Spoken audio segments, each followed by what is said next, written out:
What's up, everybody? Welcome back to the Toma Todito Boxing Show. Thank you guys for tuning in, and let's talk about Angelo Leo's amazing performance, amazing victory over Venado Lopez, sure shot underdog. And we know Venado Lopez likes to travel to enemy territory and defend his title. He's been successful thus far, but it finally caught up to him.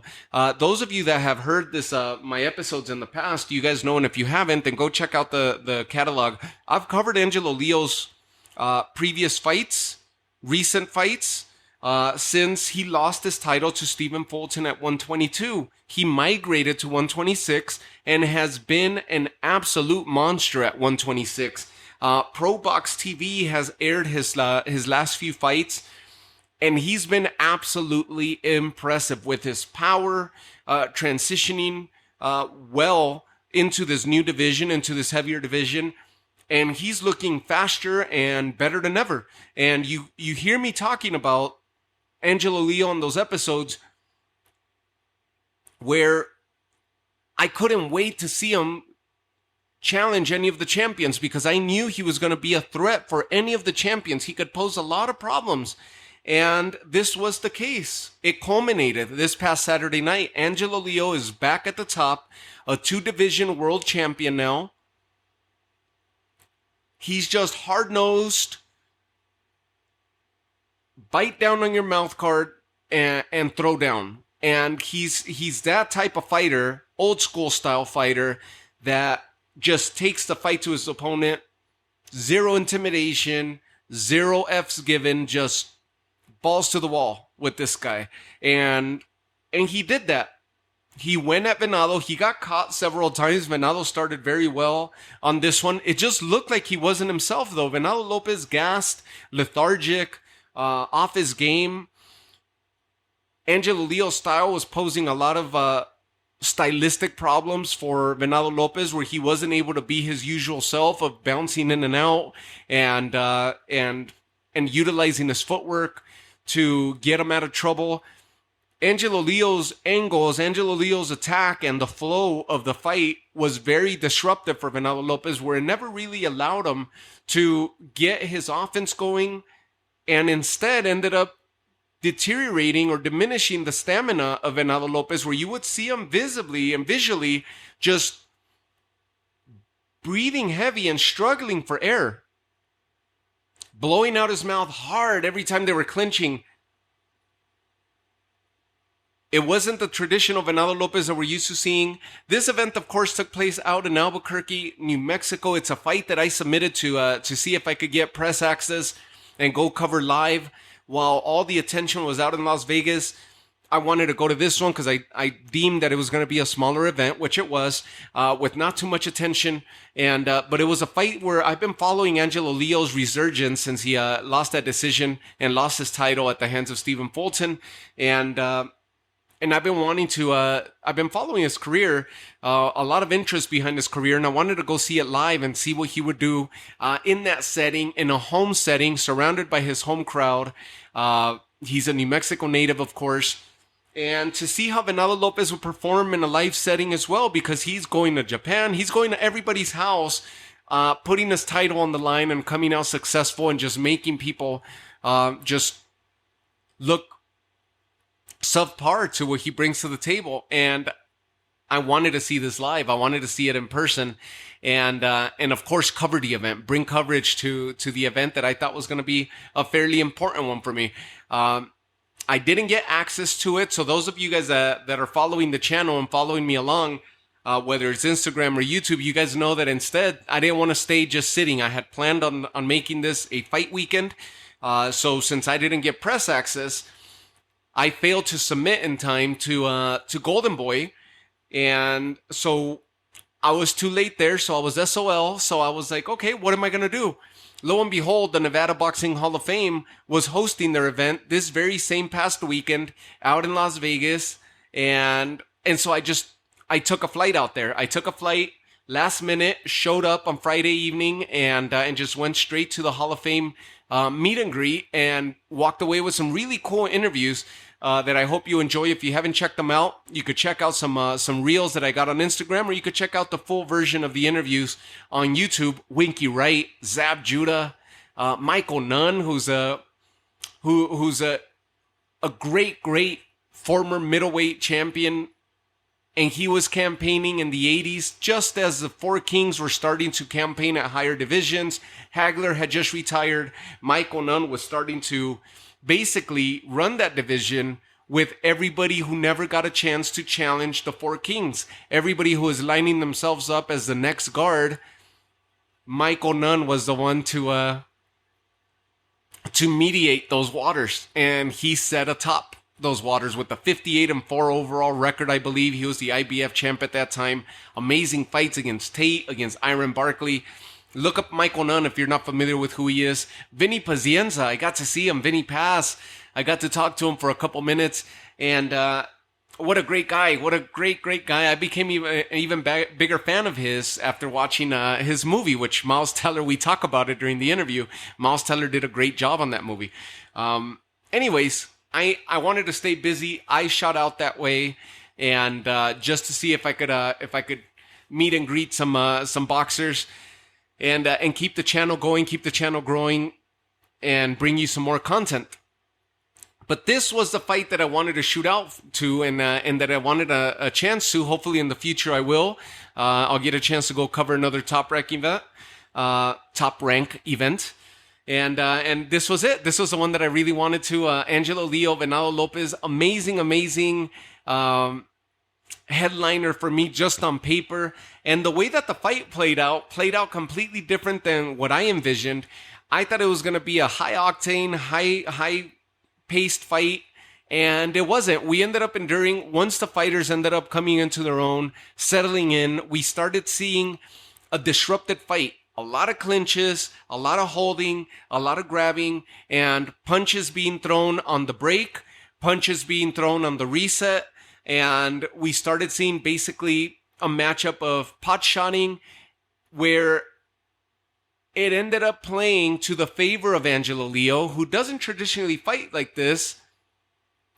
But for some reason, it ended up transitioning to be more of a favorable fight for Angelo Leo, where I guess it does. It played to his favor because he is more of a grind-out type fighter than Lopez. VENADO Lopez is more of a transitional fighter, more of an elusive fighter who likes to keep things from the outside and take control. He couldn't mitigate the onslaught of Angelo Leo, so he found the way, and what played out was a lot of clinching, a lot of holding, and in turn it ended up deteriorating VENADO Lopez fairly quickly during the fight. He started losing his energy, started losing his game plan, started losing his stamina. And as it dragged on, we saw more and more of this, and we started seeing VENADO Lopez just breathing heavy, and therefore every punch that they were throwing or combination, everything was going full 110% strength, which was only deteriorating both fighters even more.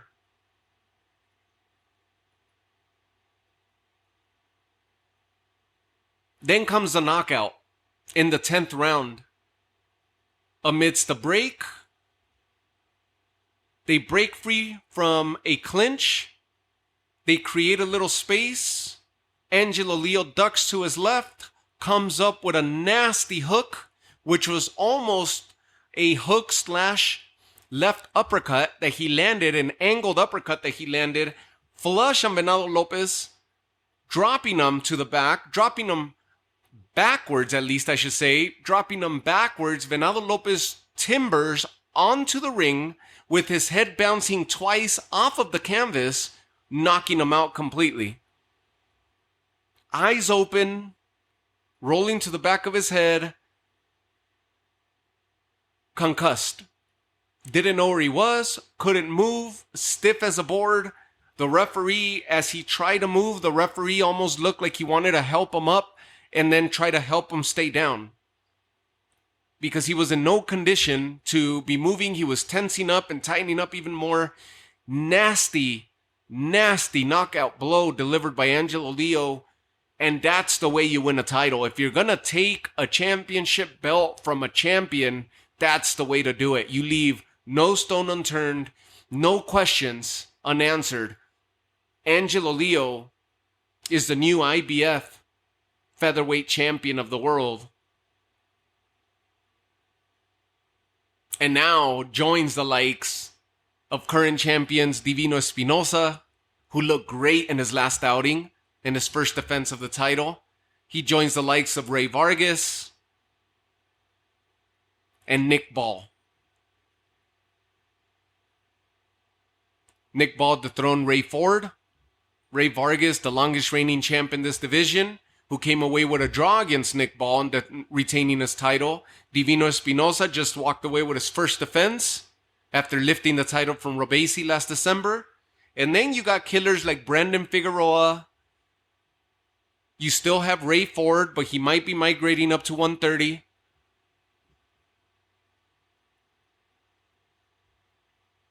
You still have VENADO Lopez, who I'm sure is going to bounce back from this defeat.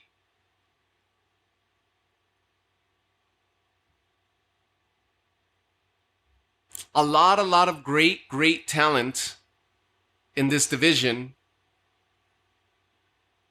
You still have Joet Gonzalez, who campaigns here.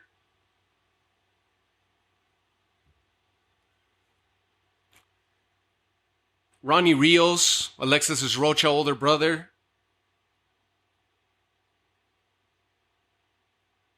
It's a fun division that's also just shark-infested waters in this division, in the featherweight division. Ray Vargas, in my opinion, he should be, I believe there's a fight that's being worked on between him and Brandon Figueroa, who holds the interim title. So that's going to be a big unification bout for him, and maybe a fight that favors Brandon Figueroa to be turning the guard and taking over the torch for the WBC title. Rafael Espinosa he's firing on all cylinders right now. Divino Espinosa is. Robesi trying to run it back with them and trying to get a shot at his old title. You have Shushu Carrington, who's also trying to get himself into title contention. And with this fight, Angelo Leo is just, he's going to pose problems to anybody. He's been on such a trajectory since he lost his title to Stephen Fulton.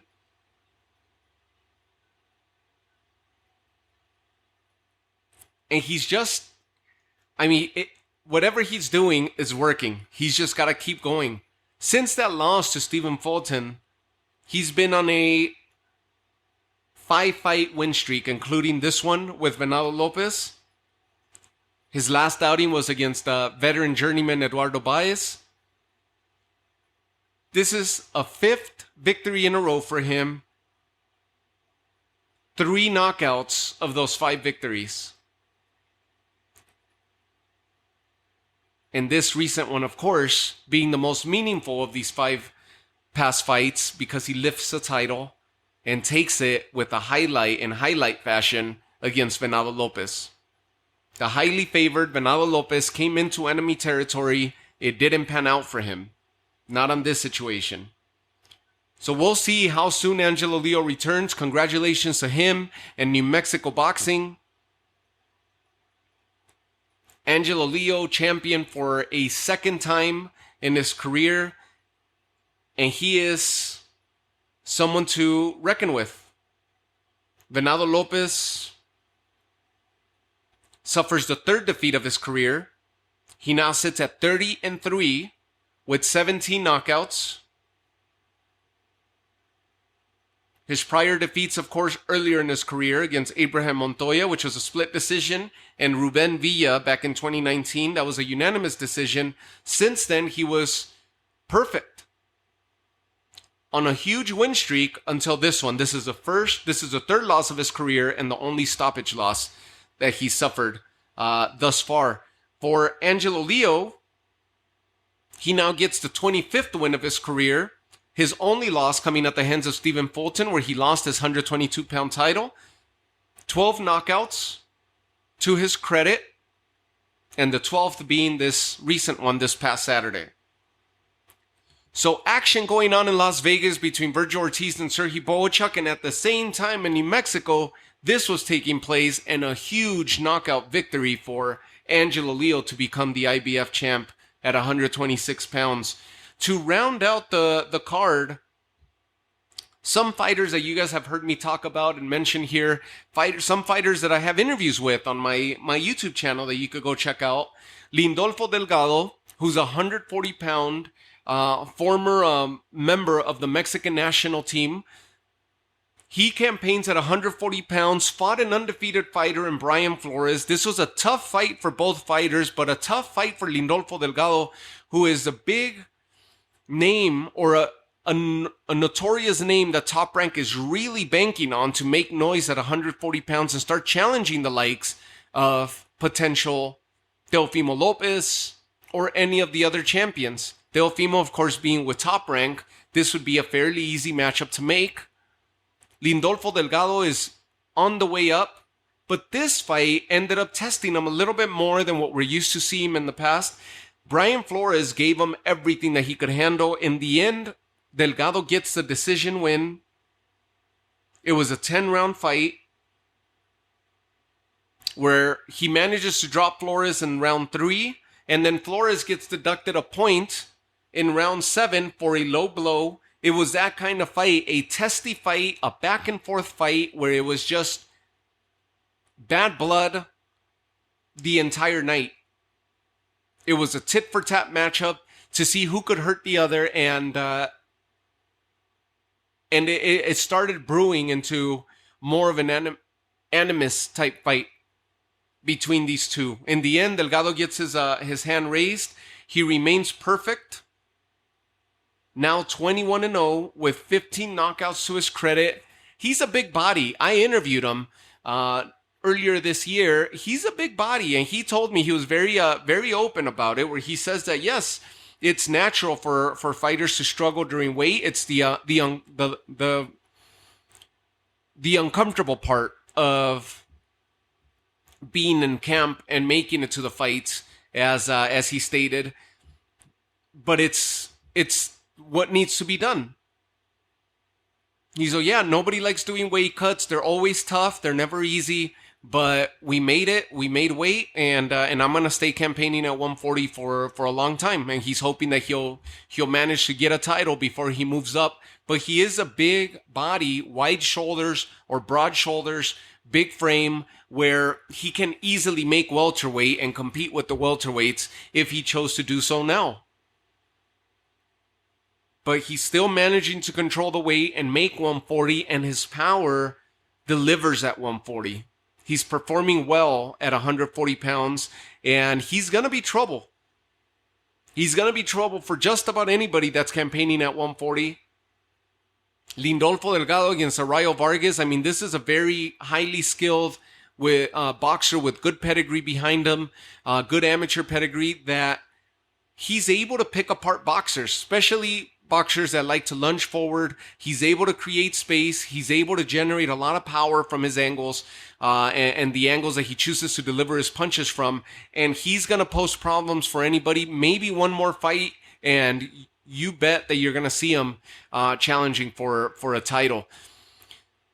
He likes to fight tall. He doesn't like to fight down to the opponent's level, and that's something that highly favors him. And Brian Flores posed a lot of problems because he's just an in-your-face type fighter with fast hands, and it ended up posing a bigger threat to Lindolfo Delgado than anticipated. But Delgado's going to be tough for just about anybody that's out there. Jose Ramirez, Teofimo, maybe a Lindolfo and Subriel Matias match would be a hell of a Puerto Rico versus Mexico type showdown. But against Pitbull, anybody that ends up showing their colors more than once, where they're all power all the time and limited skills to back up that one trick pony style of fighting, Delgado's going to be able to pick them apart. He has that type of pedigree like a Jose Ramirez. I would love to see Delgado against Jack Catterall or Josh Taylor. Those would be amazing fights. He's that type of fighter. He ended up having a tougher test against Brian Flores, but he came away victorious. Now 21-0 with 15 knockouts. Vito Melnicki Jr., who's a middleweight, now making his debut with Top Rank, successfully walked away with a DQ victory. It ended up being a DQ in round 2. Vito Melnicki now gets a victory, 19-1 to be exact. Good record, left PBC, now joined the ranks of Top Rank, and campaigning at middleweight, and a successful debut for him under the Top Rank banner. Other than that, the other fighter that I was keeping tabs on was Kid Kansas. Again, he's active. He's been active the entire last couple years, getting as many fights under his belt as possible. Alan Garcia is very interesting because he continues to get bounced around in different weights. He wants to campaign at lightweight. I have multiple interviews with him. He's been very vocal about this, that he has his sight set on campaigning at lightweight and wanting to gather a title or gain a title at lightweight at 135. However, the opponents that they keep lining up for him either fail to make weight or are bigger fighters that come down to challenge him. So the fights that they've secured him, a lot of them have happened at catchweights. And he ends up agreeing to do these 138 or 137 pound fights and so forth. He's fought at 140 already in the past, but his sights are set at 135. He got his 14th victory. He's 14-0 with 11 knockouts. His last fight was in May of this year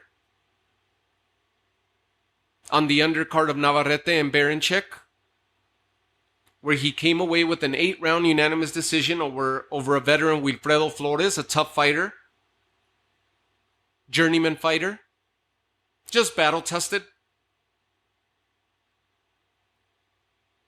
durable fighter who ended up taking him all the way to an 8-round decision. Garcia came away with the victory. Perfect to date. This year alone, this was his 4th fight.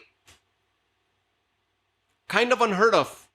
Unless they're fairly starting, just like we talked about Joel Iriarte, who's 4-0 now. He's on the fast track for Golden Boy. Alan Garcia's on the fast track for Top Rank. He's saying yes to everything. Every single time they offer him a fight, he accepts. 4 fights already, and we're in August. With 4 months remaining in the calendar year, don't be surprised if he ends up with 6, maybe even 7 fights this calendar year. He's a fighter that you got to keep an eye out for. He had 2 fights in 2023, 4 already. He's making up for lost time, and he's doing so in impressive fashion. This year so far, with the exception of Wilfredo Flores being the decision victory for him, out of the 4 fights, including this past Saturday, 3 knockouts of the 4 fights, 3 stoppage wins of his last 4 fights. And he moves on.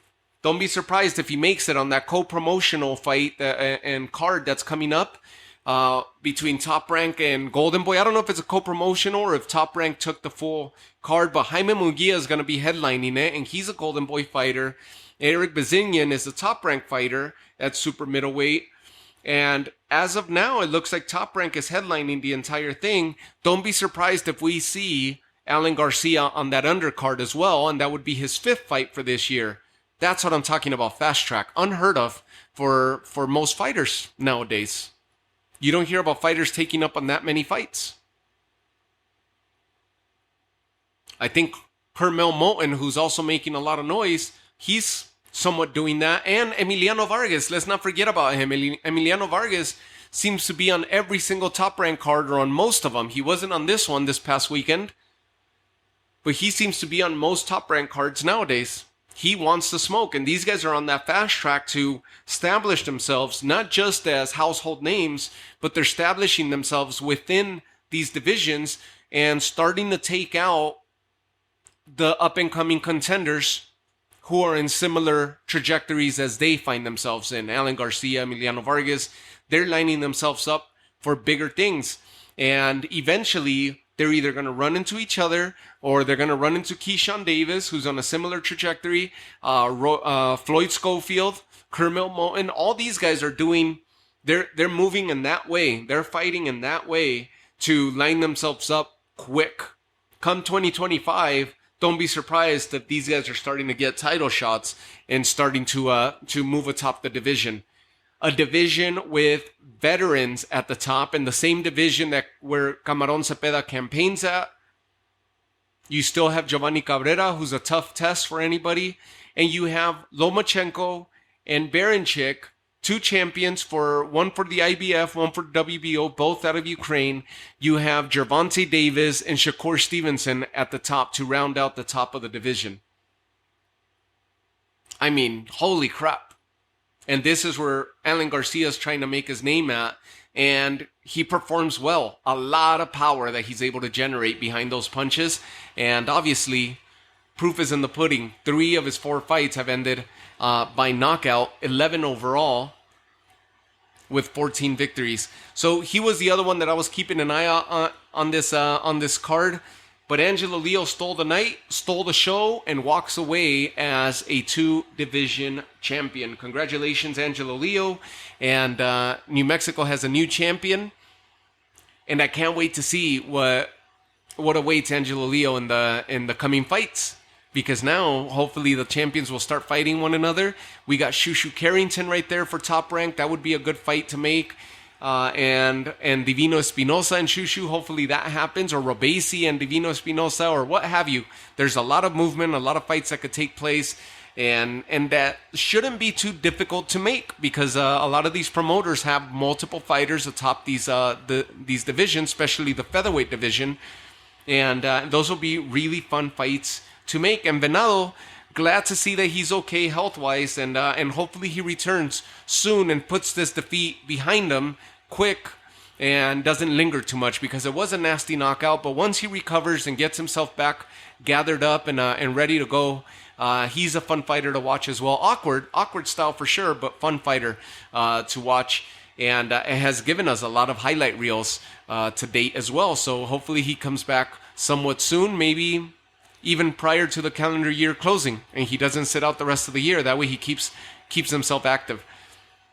Congrats to these guys that we mentioned, and we move on to bigger and better things. I'll catch you guys on the next episode. Thank you guys again for all the love and all the support, and I'll check you guys out on the very next episode. Thanks again. Have a good night.